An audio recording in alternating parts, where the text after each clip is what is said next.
अस्सलाम वालेकुम, मैं साजिद इकबाल तो साढ़े यूट्यूब चैनल शहजादा सोया। तो जे अगर साढ़े चैनल सबसक्राइब नहीं किया तो सबसक्राइब कर लो, लाइक करो, शेयर करो। तो करते हैं व्लॉग शुरू। इस साइड तो तुम वेखदे पे सो कि मैं दरख्त लाए इकर वगैरह, तो मक्की लाई हुई है। मक्की हुण तैयार होने वाली। अगर चल के तुहानूं विखाने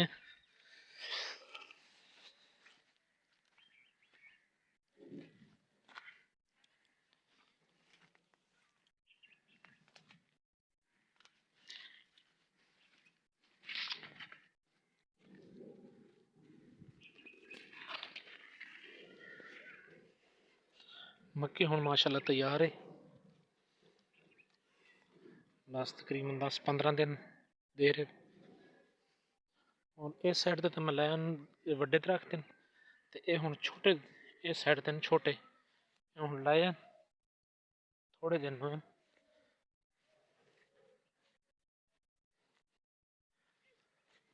साढ़े प्यासो भी ये इस साइड ते मक्की क्यों कोई नहीं, तो इस साइड ते मक्की जड़ा तकरीबन साढ़ा रेतला रकबा है ना, रेतला रकबे की वजह तो जड़ा ना इत्थे मक्की बहुत छोटी छोटी हुई है।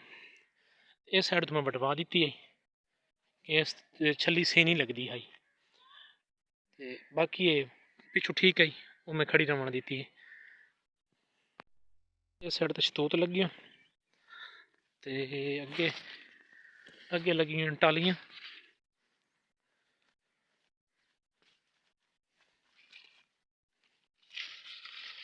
तो एक साइड ते किकर कर दी हैं, एक साइड ते शतूत वगैरह, तो ये इत्थे टालियां कर दी हैं। मक्की हुण माशाअल्लाह तैयार हुई खड़ी। इस साइड ते छली छोटी है क्योंकि जड़ा ना उत्ते दरख्तों की छां है ना, दरख्तों की छां होने की वजह तो इस साइड ते मक्की सही नहीं हुई। इतने 5-7 नालियां हैं, ज़्यादा कोई नहीं। अगे मक्की ठीक है, 5-7 नालियां जड़ियां ना वो छली छोटी रहेगी। ते तुसां डिठो सी कि मेरे पिछले विलाग च मैं शहर च मोटरसाइकिल की सर्विस करावन गया। यह मेरा मोटरसाइकिल सर्विस करावन गया, उसकी सर्विस करवाई है। तो सर्विस कराने के बावजूद मिस्त्री फिटिंग देखो कैसी की है। कोई सील नहीं जड़ी लीक ना हो।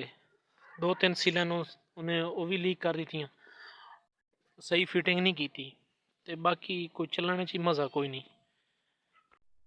मैं गया शहर, मैं इतों इतों मिस्त्री ठीक कोई नहीं, मोटरसाइकिल को सही नहीं बनता। तो मैं शहर च बनवा के लाया। मैं बाहरले मिस्त्री ठीक कोई नहीं है, तो शहर वाला मिस्त्री जो सही करवाया ना मोटरसाइकिल, उन्हें बेहतर सही नहीं किया। मैनू कोई पसंद नहीं आया उनके को। तो मैं इतों अपने गाँव बनवा लेना तो मुड़ भी कुछ बेहतर बन जाता है। इतों को समझते हैं, उस मिस्त्री ने कोई समझ भी नहीं आई। अज तुस वेखो मेरे पिछले विलाग के कल मैं गया सो मुल्तान, तो मैं उतों रात को आया लेट, मैनू 3-4 बज गए। तो मैं सो गया सो, तो फिर मैं अज उठी जा लेट। मैं कि निकलिया भी नहीं, ना दुकान पर गया, ना मैं कि भी नहीं गया। अज मैं घर भी रहा। तो बस इतना कि घर इतना कि विलाग बना सकें। तो अगर तुहानू साड़ी वीडियो अच्छी लगी हो तो लाइक करे सो, शेयर करे सो, साढ़े चैनल में सबसक्राइब करे सो। तो मिलते हैं अगले विलाग।